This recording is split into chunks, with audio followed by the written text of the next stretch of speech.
لا حول ولا قوة إلا بالله العلی العظیم اعوذ باللہ من الشیطان اللعین الرجیم بسم اللہ الرحمن الرحیم الحمد لأہلہ والصلاة وعلى رب اشرح لی صدری ویسر لی امری واحلل عقدۃ من لسانی یفقہوا قولی اما بعد۔ عزیزان گرامی، سورہ کہف کی آیتوں کی تفسیر آپ سامنے پیش کی جا رہی ہے۔ پچھلے ایپیسوڈ میں پچھلے درس میں 31 آیتوں کی تفسیر مختصراً آپ کے ترجمہ اور تھوڑی سی مختصر تفسیر کے ساتھ پیش کی گئی آیتوں کو، اور آج 70واں درس ہے جس میں پروردگار جو ہے فرما رہا ہے وَاضْرِبْ لَهُمْ مَثَلًا رَجُلَيْنِ جَعَلْنَا لِأَحَدِهِمَا جُنَّيْنِ مِنْ أَعْنَابٍ وَحَقَقْنَاهُمَا بِنَخْلٍ وَجَعَلْنَا بِنَهَا زَرْعًا۔ یاد رکھیے گا کہ یہ آیہ کریمہ ہے جس میں پروردگار مثال پیش کر رہا ہے۔ وَاضْرِبْ لَهُمْ مَثَلًا، ضرب المثل پیش کر رہا ہے پروردگار۔ تو وہی کہا رہا ہے کہ ان کفار کے لیے ضرب المثل پیش کی جا رہی ہے۔ رجلین، کس کے بارے میں؟ رجلین، یعنی دو آدمی کی مثال پیش کی جا رہی ہے۔ جعلنا لأحدہما، یعنی جنین من اعناب، یعنی جنتین یعنی وہی باغات جو ہوتے ہیں نا، عناب یعنی کھجور کے باغات۔ تو اللہ کہہ رہا ہے کہ اور ان کفار کے لیے ان دو انسانوں کی مثال ہے نا بیان کر دیجئے۔ کس سے کہہ رہا ہے پروردگار؟ اپنے حبیب سے کہہ رہا ہے کہ تم جو ہے کفار کے لیے، ظالمین کے لیے دو انسانوں کی، دو آدمیوں کی مثال بیان کر دیجئے کہ جن میں سے ایک کے لیے ہم نے انگور کے دو باغ قرار دیے، انگور کے دو باغ قرار دیے۔ اب آپ غور کیجئے گا کہ یعنی ان میں سے ایک کے لیے جو ہے انگور کے دو باغ قرار دیے، اور انہیں کھجوروں سے گھیر دیا، یعنی چاروں طرف کھجور کے درخت بھی تھے، ہے نا، انگور کے بھی تھے اور کھجور کے تھے، بہترین باغ، اور ان کے درمیان زراعت بھی قرار دے دی۔ زراعت کا مطلب کیا ہے؟ جیسے گیہوں ہے نا، یہ کھیتی جسے کہتے ہیں۔ تو اللہ کہہ رہا ہے کہ ہم نے نعمتوں سے نواز دیا۔ دو لوگ تھے، دونوں میں سے ایک کو ہم نے جو ہے باقاعدہ یعنی یہ انگور کے باغات اور کھجور کے جو ہے درختوں کے ساتھ انہیں چاروں طرف سے یعنی یعنی باغ کو گھیر دیا، اور ان کے درمیان یعنی ان درختوں کے بیچ میں جو ہے زراعت بھی قرار دیا۔ دیکھیں یاد رکھیے گا کہ مادیات و معنویات، تو معنویات کے تذکرے کے بعد مسئلے کو مزید واضح کرنے کے لیے جب شروع میں کہا معنویات کہا تھا کہ کفار جو ہوں گے، ظالمین جو ہوں گے، ہے نا، یہ تمام چیزیں بیان کی گئی تھے پیچھے۔ اب جو ہے باقاعدہ اللہ محسوسات کے ذریعے سمجھانا چاہ رہا ہے، معنویات کو محسوسات کے ذریعے سمجھانا چاہ رہا ہے کہ وَاضْرِبْ لَهُمْ مَثَلًا، کیا مثال پیش کیجیے، ضرب المثل پیش کیجیے دو آدمی کے بارے میں کہ جَعَلْنَا لِأَحَدِهِمَا، یعنی ان میں سے دونوں میں سے کسی ایک کے لیے ہم نے اعناب یعنی انگور کے دو باغ قرار دیے ہیں، ہے نا، من اعناب، دو انگور کے دو باغ قرار دیے، ہے نا۔ وَحَقَقْنَاهُمَا بِالنَّخْلٍ، اور اس کے بعد جو ہے ہم نے یعنی کھجوروں سے انہیں گھیر دیا، ہے نا۔ وَجَعَلْنَا بَيْنَهُمَا زَرْعًا، اور ان درختوں کے بیچ میں یعنی انگور اور یعنی کھجور کے درختوں کے بیچ میں ہم نے زراعت کو قرار دیا، ہے نا۔ زراعت کا مطلب یعنی گندم، گیہوں وغیرہ قرار دینا۔ دیکھیں معنویات کے تذکرے کے بعد مسئلے کو مزید واضح کرنے کے لیے مادی اور محسوس مثال کا سہارا لیا گیا۔ اللہ نے بہت سی باتوں کو جو ہے محسوسات کے ذریعے سمجھایا ہے۔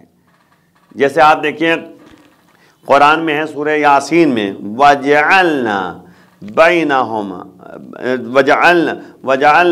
بَيْنَهُمَا سَدًّا ہم نے جو ہے ان کے سامنے جو ہے صد بنا ہوتا ہے ایک دیوار قرار دیا، وجعلنا من بینہما، یعنی ان کے درمیان جو ہے ان کے سامنے جو ہے ہم نے جو ہے ایک صد قرار دیا ہے، ایک جو ہے یعنی دیوار کھڑی کر دی۔ تو یہ محسوس قرار دیا کہ اس طریقے سے ہے کہ ان کے گلے میں توق ہم نے ڈال دیا، غل و زنجیر ڈال دیا۔ اس طرح سے مثالیں جو ہے پروردگار نے دی ہیں محسوسات کے ذریعے کہ جو انسان جو ہے اہل ایمان میں سے نہیں ہے، ظلم ستم کرتا رہتا ہے، تو ان کے لیے جو ہے اس طرح سے مثالیں سورہ یاسین میں دی ہیں کہ مثلا کہا گیا کہ ان کے سامنے ہم نے سامنے بھی جو ہے ایک دیوار کھڑی کر دی، پیچھے بھی دیوار کر دی ہیں، اور اس کے بعد جو ہے ان کے گلے میں جو ہے غل و زنجیر ہم نے جو ہے ڈال دیا۔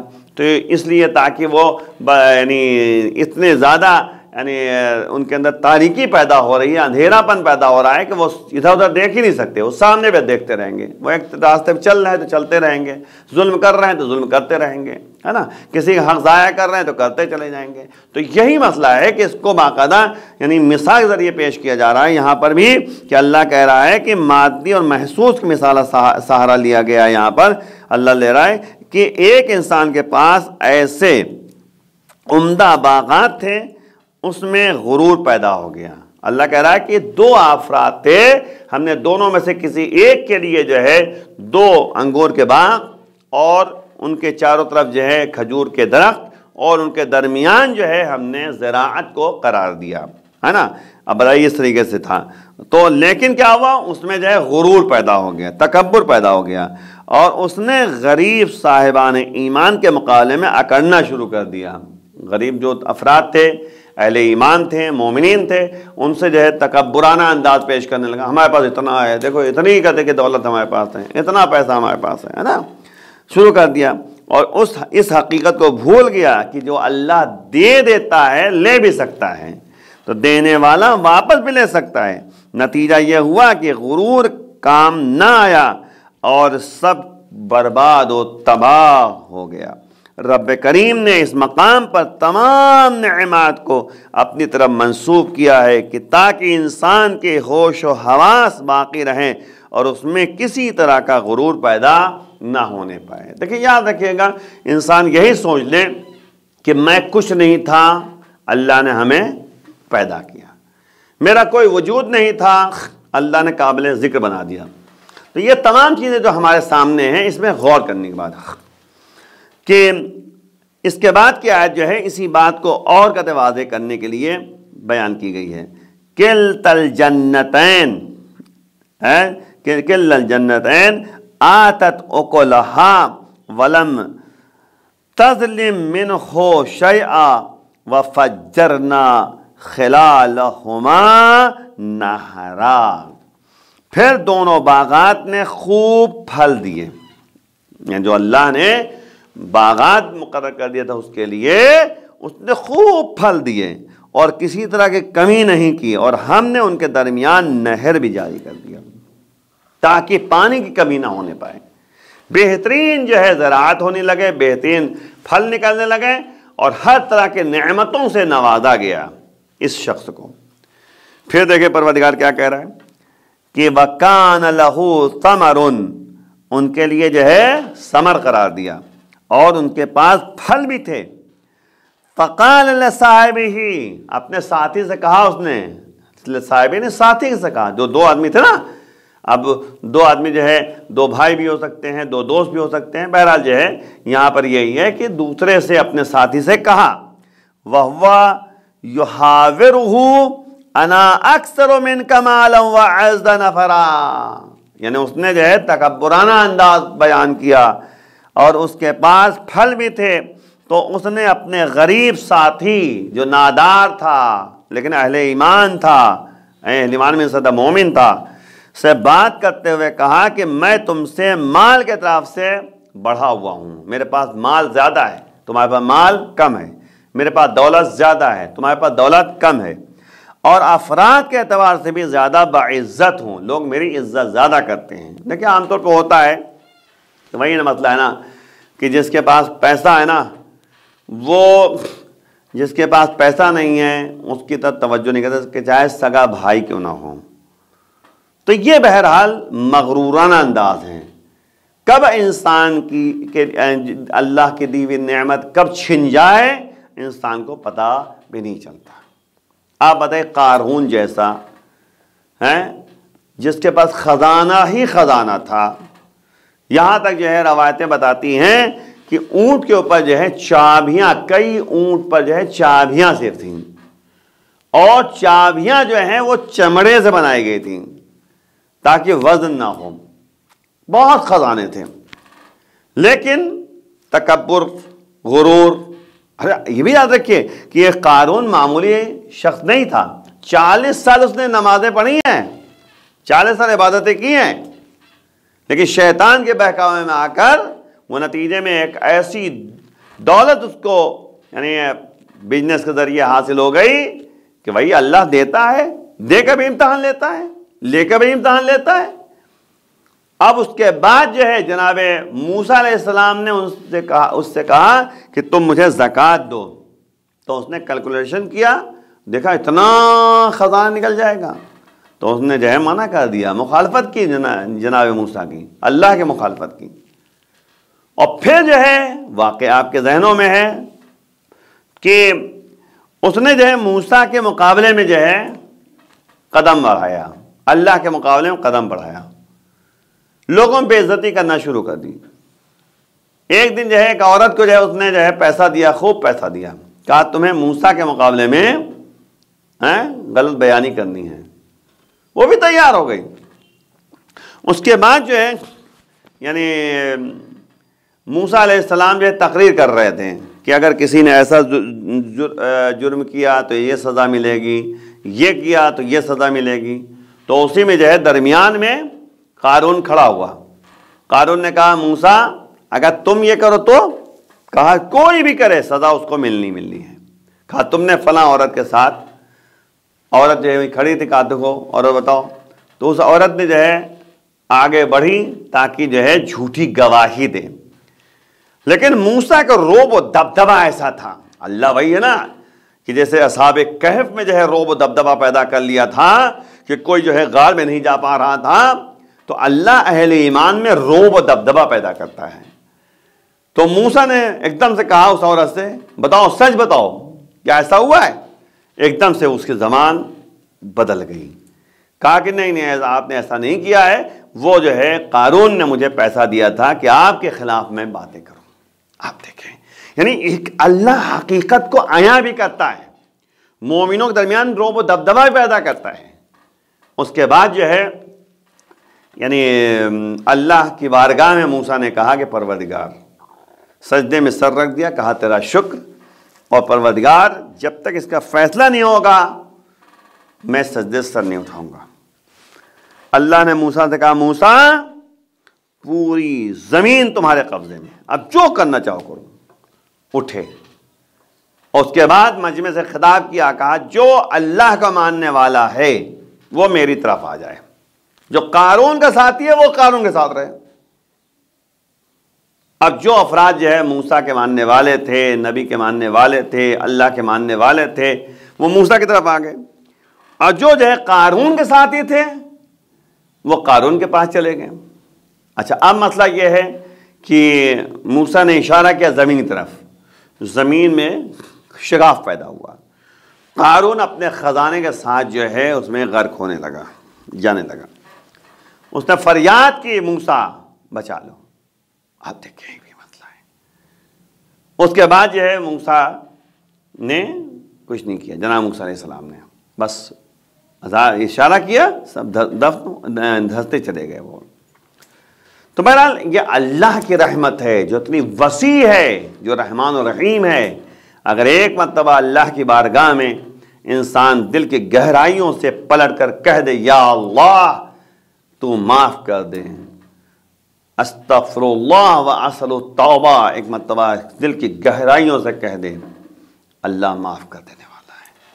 بہرحال تو یہاں پہ جو ہے وہ کہنے لگا کہ میں تم سے زیادہ جائے کہ دولت رکھتا ہوں، تم سے زیادہ میرے پاس پیسہ ہے، میں زیادہ عزت رکھتا ہوں۔ پھر جو ہے اس کے بعد کی آیت دیکھیے، اسی واقعے کی طرف اشارہ کرتے ہوئے کہ وَدَخَلَ جَنَّتَهُ وَهُوَ ظَالِمٌ لِنَفْسِهِ قَالَ مَا أَظُنُّ أَن تَبِيدَ هَٰذِهِ أَبَدًا۔ وہ اسی عالم میں کہ اپنے نفس پر ظلم کر رہا تھا اپنے باغ میں داخل ہوا۔ دیکھا تکبرانہ انداز تھا، غرور اس کے اندر پیدا ہو گیا، وہ اپنے ساتھ اس کہنے لگا میرے پاس پیسہ زیادہ ہے، میرے پاس دولت زیادہ ہے، میرے پاس جو ہے کہتے کہ عزت زیادہ ہے، میرے پاس افراد زیادہ ہیں، ہے نا، یہ کہا نا، یہ غرور پیدا ہوا۔ نتیجہ میں اسی حالت میں، اسی عالم میں جب وہ اپنے نفس پر ظلم کر رہا تھا، وہ باغ میں داخل ہوا، جنتہ، اپنے باغ میں داخل ہوا، اور کہنے لگا کہ میں تو خیال نہیں کرتا ہوں کہ یہ کبھی تباہ بھی ہو سکتا ہے۔ جب پہنچا تو باغ تباہ ہو چکے تھے، سب ختم ہو گیا تھا۔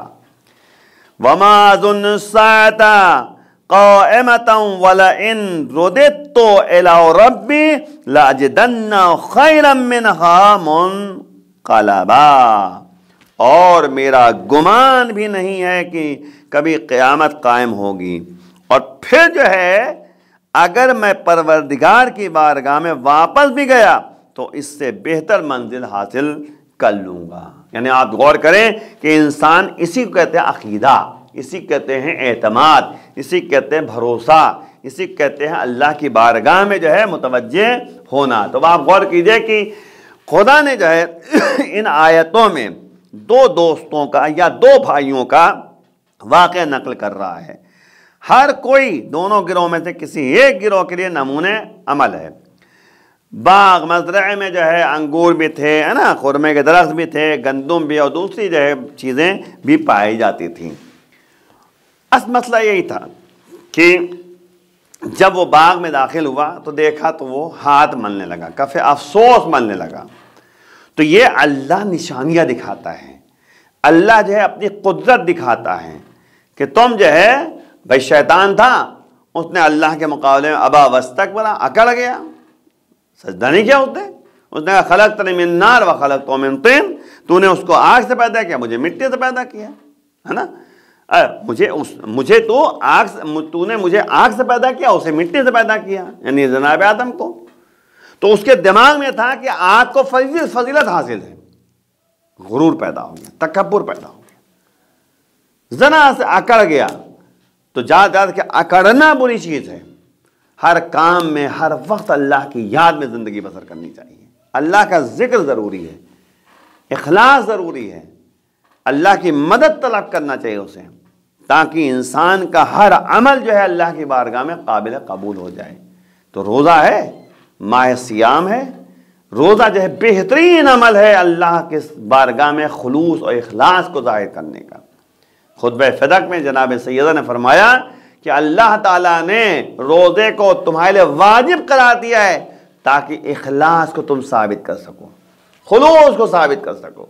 ظاہر پر روزہ ایک ایسا عمل ہے جس میں انسان کبھی بھی جو ہے دیکھیں یعنی اخلاص کے علاوہ کوئی کام نہیں کر سکتا، اس میں اخلاص ضروری ہے، خلوص ضروری ہے۔ مثلا کیا ہے، بظاہر سے بات ہے کہ آج 24 گھنٹے کوئی تو ساتھ میں رہتا نہیں نا، لیکن وہ اللہ کی یاد میں روزہ رکھ رہا ہے۔ روزہ جو ہے اخلاص ہے، خلوص ہے، نیت کو باقی رکھنا ضروری ہے۔ ایسی روزے کے بارے میں نبی پروردگار کہتا ہے صوم لی، روزہ میرے لیے، انا اجزی بہ، میں جزا دوں گا اس کی۔ اور کیا کہتے ہیں صوم تصحوا، تم روزہ رکھو صحت مند ہو جاؤ گے۔ یہ خلوص ہے، اخلاص ہے۔ ایمان والے کبھی بھی جو ہے اعمال صالحہ سے دور نہیں ہوتے۔ وہی جو ہے قرآن میں جو آیت پچھلی آیتوں میں بتایا تھا آپ کو کہ بے شک وہ افراد جو اہل ایمان میں سے ہیں اور اعمال صالحہ انجام دیتے ہیں، اللہ کہہ رہا ہے کہ بے شک ہم جو ہے ان کے اجر کو ضائع نہیں کرتے۔ تو جو اللہ والے ہوتے ہیں ان کا اجر ضائع نہیں ہوتا۔ تو بات دیکھا آپ نے کہ دو افراد تھے، اللہ نے نعمتیں دی، شکریہ ادا نہیں کیا، غرور پیدا ہو گیا، تکبر پیدا ہو گیا۔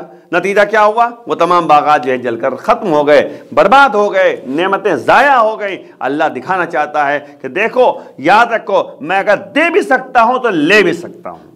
دینے کا ہمارے پاس جو ہے دینے کے لیے ہے تو لینے کے لیے ہے، تاکہ تم کو جو ہے سدھار سکیں، تم کو جو ہے صحیح راستے پہ لا سکیں۔ تو یہی آپ دیکھیے تمام ظالموں کا حشر اسی طریقے سے ہوتا رہا۔ تمام کہتے ہیں اہل ایمان کو یعنی کہ مقابلے میں جو کھڑے ہو گئے، جو اللہ کے مقابلے میں کھڑے ہو گئے، چاہے نمرود ہو، چاہے فرعون ہو، ہے نا، چاہے یزید ہو اور چاہے کوئی بھی فرد ہو، ہر ایک کو اللہ نے جو ہے دنیا میں دکھایا ہے کہ دیکھو کس طریقے سے جو اہل ایمان والے ہیں ان کو کامیابی ملتی ہے، اور جو اہل ایمان میں سے نہیں ہیں ان کو کیسے ناکامی ملا کرتی ہے۔ تو یاد رکھیں دو طرح کی جو ہے باتیں ہیں، ایک جنت ہے اور ایک جہنم ہے۔ جنت ان کے لیے ہے جو اہل ایمان میں سے ہیں اور عمل صالح انجام دیتے ہیں، اور جہنم ان کے لیے ہے جو ظالمین ہیں اور اہل ایمان میں سے نہیں ہیں۔ آخر بارگاہ میں دعا کرتے پروردگار بحق زہرا و ابیہا و بالغ ونی ہم سب کے گناہوں کو معاف فرما، امام کے آوان انصار میں شمار فرما، امام کے ظہور میں تعجیل فرما۔ وآخر دعوانا الحمدللہ رب العالمین، والسلام علیکم ورحمۃ اللہ۔